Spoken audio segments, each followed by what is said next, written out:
One idea transformed 10 million lives. Anders Ericsson spent 30 years proving that natural talent is a myth. The greatest performers in history share one secret, and it has nothing to do with genetics. What you are about to learn will change how you approach every skill forever. In 1993, a young psychology student named Steve Falloon sat in Anders Ericsson's laboratory at Carnegie Mellon University. His task seemed simple: listen to random digits and repeat them back. Most people can remember about 7 numbers. Steve started there too. But here is where it gets fascinating. After 200 hours of practice, Steve could recall 82 random digits perfectly. His brain had not changed physically. He had not discovered some hidden talent. Instead, he had stumbled onto what Ericsson would spend the next 3 decades proving. The human brain is far more adaptable than anyone believed. But this was just the beginning of a revelation that would overturn everything psychology taught about talent and achievement. Ericsson became obsessed with one question: what makes experts extraordinary? He studied violin students in Berlin. He examined chess grandmasters in Russia.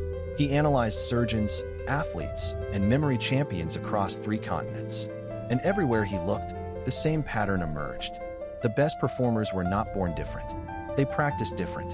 But wait, if this is already reshaping how you think about skill, drop a like, so I know to keep going. Now here is the discovery that shocked the scientific community. Ericsson found 3 distinct types of practice. The first is naive practice. You just repeat something hoping to improve. The second is purposeful practice. You have specific goals and get feedback. But neither creates true expertise.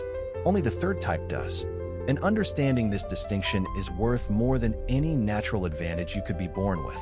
Now imagine you are a young Mozart sitting at a keyboard in 1763. You are 7 years old. Historians will call you a prodigy, a genius touched by the divine. But Ericsson uncovered a different story. Leopold Mozart was not just Wolfgang's father. He was one of Europe's foremost music educators. By age 4, Mozart had accumulated thousands of hours of structured training. His earliest compositions that survive were actually edited heavily by his father. The supposed miracle was manufactured through deliberate effort.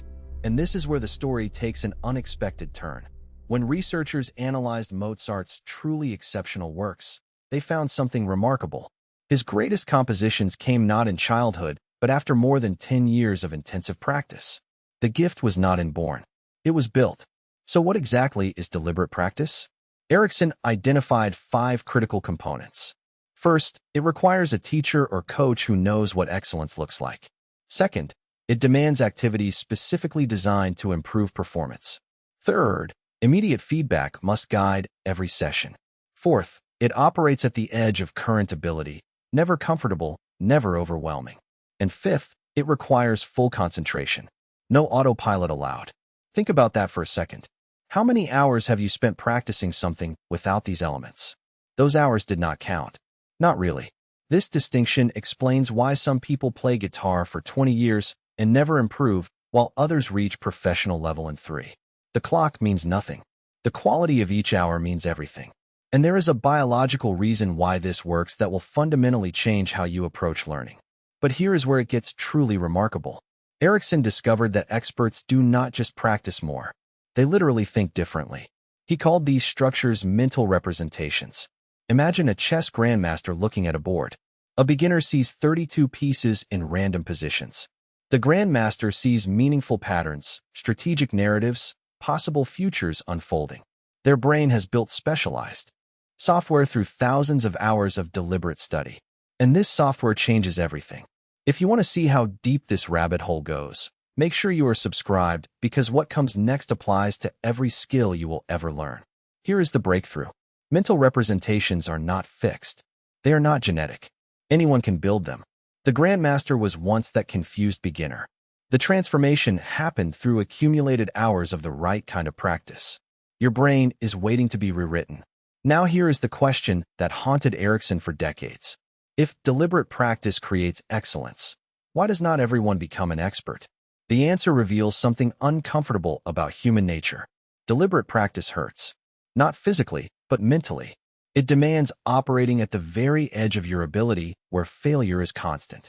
Most people avoid this discomfort instinctively. They retreat to naive practice where it feels good, but nothing improves. The brain craves homeostasis. Growth requires disrupting that comfort. Studies showed that even among music students at elite conservatories, only 25% of their practice time qualified as truly deliberate.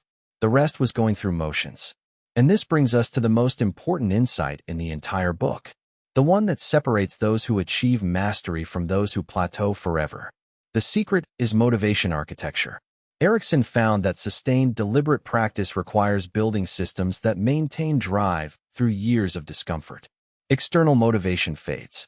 Willpower depletes. The masters create environments where practice becomes inevitable. They join communities of strivers. They find teachers who demand more. They break massive goals into daily minimums that feel achievable. They celebrate small wins to generate momentum. And crucially, they connect practice to identity. They do not just practice violin. They are violinists. This reframing changes everything. When practice defines who you are, skipping it feels like self-betrayal. The 10,000-hour rule that Malcolm Gladwell popularized? Ericsson says it missed the point entirely. Hours without structure are worthless. But structured hours with maintained motivation? That is the formula that creates every world-class performer. But the implications go far beyond personal achievement. Ericsson's research suggests we have been wasting human potential on a massive scale. Education systems that sort children by talent are built on a lie. Corporate training that ignores deliberate practice principles burns time and money. The entire concept of natural limits may be more fiction than fact. Consider this. London taxi drivers who memorize the city's labyrinthine streets develop measurably larger hippocampi. The brain literally grows to meet the demand. Jugglers develop thicker connections in motor areas. Musicians show enlarged auditory cortices. We are not fixed machines. We are adaptable organisms capable